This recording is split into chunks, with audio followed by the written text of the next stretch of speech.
Yo, c'est Vega et bienvenue pour ce petit potin de la famille. Nous allons aborder plusieurs points qui sont importants sur la chaîne et des points qui sont importants pour moi.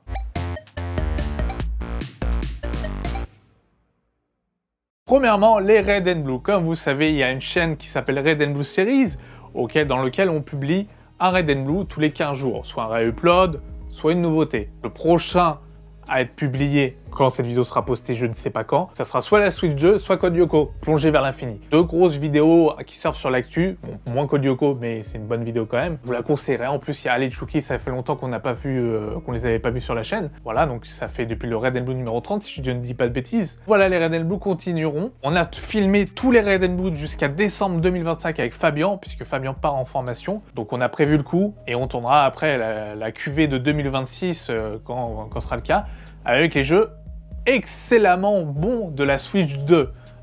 Cyberpunk.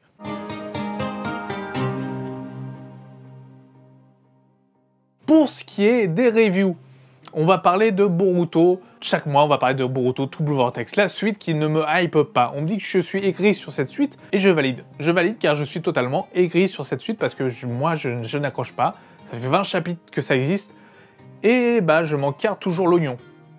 Littéralement, ça me fait ni chaud ni froid, ça m'ennuie même presque, à moins que je ne suis plus le public cible pour Boruto, ce qui est aussi possible puisque je vieillis, je grandis, etc. Même si je continue à regarder des animés de temps en temps, à voir avec le temps ce que va nous donner True Blue Vortex. Mais je ne vais pas que parler de Boruto pour les reviews. Cette fin d'année, enfin en octobre, il y aura une nouvelle série Digimon. J'en ai parlé sur une précédente vidéo. Digimon Beat Break. Alors Digimon Beat Break sera la nouvelle série Digimon, il y aura sûrement une cinquantaine ou soixantaine d'épisodes.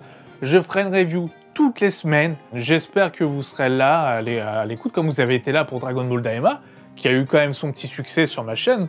Donc j'étais content parce que ça a quand même eu son petit public. Donc Dragon Ball Daima c'était cool, c'était la fin de l'aventure, on a eu 20 épisodes, etc.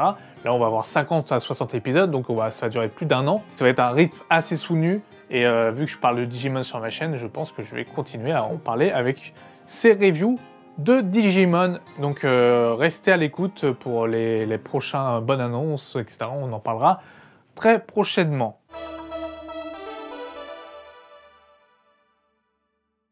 Les Chroniques de Sherlock est un moyen-métrage réalisé par moi-même et écrit par Sonia Nona, qui relate les aventures de Sherlock Holmes dans une manière plus moderne, un peu à la série comme Cumberbatch, et un côté plus Frenchy. C'est un projet que j'avais depuis un long moment et qui s'est concrétisé que l'année dernière. Il y a eu la post-production, tout ça qui a pris du temps. Une bande-annonce qui est disponible sur ma chaîne, que vous pouvez voir en regardant dans la description ou en tapant sur un Vega Olay sur ma chaîne et juste Sherlock, les Chroniques de Sherlock, vous tomberez dessus. Il y aura une avant-première à l'Omnia, à Rouen, gratuitement bien sûr. Je vais peut-être en faire un vlog parce que c'est cool d'avoir un film qu'on a fait au cinéma. Ça sortira après sur YouTube. Quand ça sortira, je vous préviendrai en avance, bien entendu. Et j'espère vous voir beaucoup à regarder ce court-métrage, enfin ce moyen-métrage, et à me donner votre avis. S'il met autant de temps à sortir, c'est parce qu'il va faire des festivals. Et on verra s'il gagne quelques prix ou pas. Et donc c'est comme ça qu'il va pouvoir vivre un peu quelques temps avant d'être diffusé sur YouTube. Et puis il y a des guests de qualité comme Grant Lawrence, qui est un acteur avec qui j'ai fait passer une très bonne journée et qui est très sympathique et que je vous recommande de regarder ce qu'il fait parce que c'est bien. Mais c'était un super acteur et du coup c'était un bon tournage, j'en garde un bon souvenir. Donc n'hésitez pas à aller voir Sherlock Holmes. Et en parlant de projets audiovisuels, je vais vous parler de Dawn of Crime. Et oui, Dawn of Crime n'est pas mort. Pas encore. Il y a un court-métrage qui est en cours de tournage. Dawn of Crime New Hope est un court-métrage qui clôturera la série Dawn of Crime avec des personnages qui seront de retour comme Lex Luthor, la commissaire Pratchett, Brixton, etc. Des retours que j'aurais bien voulu avoir mais que je n'ai pas eu à cause de la vie, tout simplement. Mais on aura par exemple David Antoine à la composition de la musique. Le retour de David Antoine, ça fait plaisir parce que David Antoine était en retraite. Donc c'est vraiment très sympa à lui de sa part. Donc merci David Antoine si tu regardes cette vidéo. On est en plein tournage et ça va être très sympa. C'est une conclusion de Dawn of Crime. Et après on fera une campagne promotionnelle avec le court-métrage pour pouvoir essayer les festivals, etc. Pour pouvoir essayer de produire un projet centré vraiment sur Superman et un truc encore un peu plus au-dessus du niveau de ce qu'on a pu faire sur Dawn of Crime. C'est un long projet, un long processus qui va prendre du temps parce qu'il y a l'écriture, il y a la réécriture, il y a pas mal de choses, etc. Mais en tout cas, j'espère que ce court-métrage vous plaira, et pour les fans de Dawn of Crime, n'hésitez pas à aller regarder sur Dawn of Crime. C'est une web-série DC Comics, pour ceux qui ne connaissent pas, réalisée par plusieurs réalisateurs, et dont j'ai écrit les 5 saisons en co-écriture avec d'autres personnes. Mais en tout cas, j'étais là pour les 5 saisons.